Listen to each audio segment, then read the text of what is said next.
faz, assim, é construir uma versão em miniatura do cérebro humano.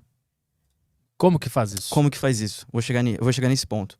Uma das maiores dificuldades que a gente tem hoje em dia na pesquisa biomédica, farmacêutica, é muito entender como que os medicamentos, eles interagem no nosso corpo.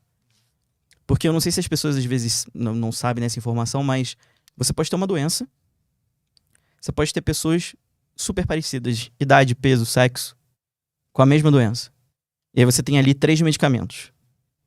O A pode funcionar com uma, não vai funcionar com as outras 2. Uhum. O B funciona com uma, não funciona com as 2. Mas por quê? Uhum. Quais fatores que podem estar influenciando isso? E aí os cientistas, eles partem para outros modelos antes de chegar na pessoa, né? Você vai testar, né? Começa com uma célula, aí depois você vai partir para um modelo mais complexo, para um animal, até você chegar num teste clínico, que são esses testes que você convoca as pessoas para aplicar o medicamento nelas e ver o que acontece. E ela ganha uma maçã e um suquinho. Ela ganha uma maçã e um suquinho, assina um termo lá de responsabilidade. Não, tudo feito com a maior segurança do mundo. Claro, o TCLE, isso aí é extremamente importante.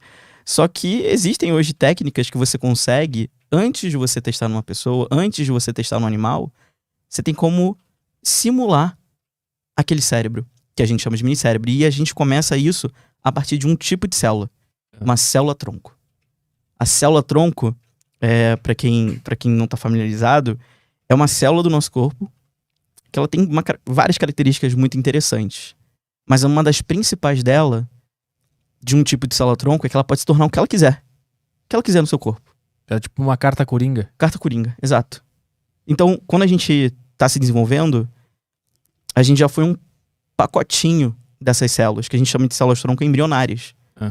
Que são aquelas células que estão no embrião. E essas células-tronco embrionárias, elas vão se dividir, vão se mudar, que é uma palavra que a gente chama isso de diferenciar, em outras células especializadas. Vai transformar em célula do sangue, célula da pele. Mas da onde vem a ordem que faz ela virar algo ou outro algo? Outro algo. Vem do DNA? Isso vem ali do DNA. Como se ela já nascesse com um manual de instruções. Uhum. Para onde que eu vou? O que eu tenho que ser? Já tem ali. Tudo definidinho. O RNA manda essa informação que tá no DNA pra essa célula. Então, essas células elas já têm ali como se fosse os seus genes já totalmente ativados e desativados em certas localizações, como se fosse um painel de controle. Que ela tem um monte de botãozinho. Digamos assim, pra célula se tornar algo, ela tem que ter uma configuração. Uhum. Então ela sabe, olha, eu tenho isso aqui ligado, isso aqui desligado, eu vou ser isso. Eu vou ser o cérebro ou vou ser o fígado. Isso, eu vou ser uma célula do cérebro, exatamente. Esse é o raciocínio.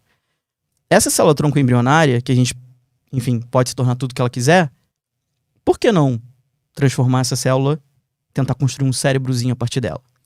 Só que aí vem um monte de problema. Trabalhar com célula tronco embrionária.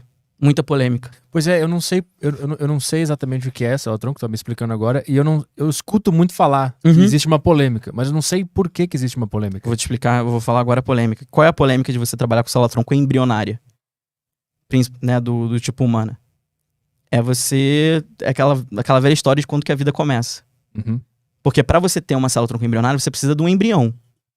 De algo ali que vai evoluir e vai formar uma vida. E aí fica aquela discussão de quando que a vida começa.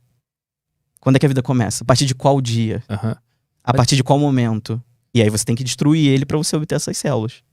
E aí dessa polêmica das pessoas, vai destruir uma vida, uma possível vida. É praticamente um abortinho. Assim, na cabeça das pessoas, quando elas polemizam, tem isso. Só que aí, então a gente poderia pegar essas células tronco embrionárias, que elas são super importantes, elas viram o que elas quiserem. E os cientistas são espertos e sabem ali o caminho. Você sabe a ordem que você pode dar pra célula. Você sabe como dar o comando pra ela virar alguma coisa. Você consegue. Tá, eu quero entrar nisso aí também pra entender como é que dá a instrução. Vamos entrar nisso. Mas a célula tronco, de onde ela é tirada? Da barriga de uma mulher? De um embrião, formou ali pegou o óvulo, o espermatozoide, começou o desenvolvimento daquele embrião, e aí tem uma hora que forma ali uma massa de células, que são as células tronco embrionárias. Você tira daquele embrião. E aí não tem mais bebê? Não. Mas e aí a pessoa aceita? Então, como é que a legislação diz? Você precisa receber doações. elas têm que ser doadas. Hum.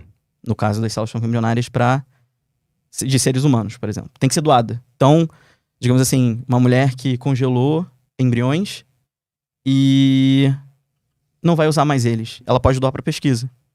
Daí vem os cientistas, pegam, obtêm essas células e fazem os testes. Tá, mas então não precisa existir ali a fecundação para gerar essas células. Elas já estão na mulher. Não, precisa. Precisa. Isso precisa ter acontecido. Então como assim? Então ela transa, fala bem claro, ela transa, o cara goza dentro e ela congela isso aí? Então, essas células, elas vêm, por exemplo, de fertilização in vitro.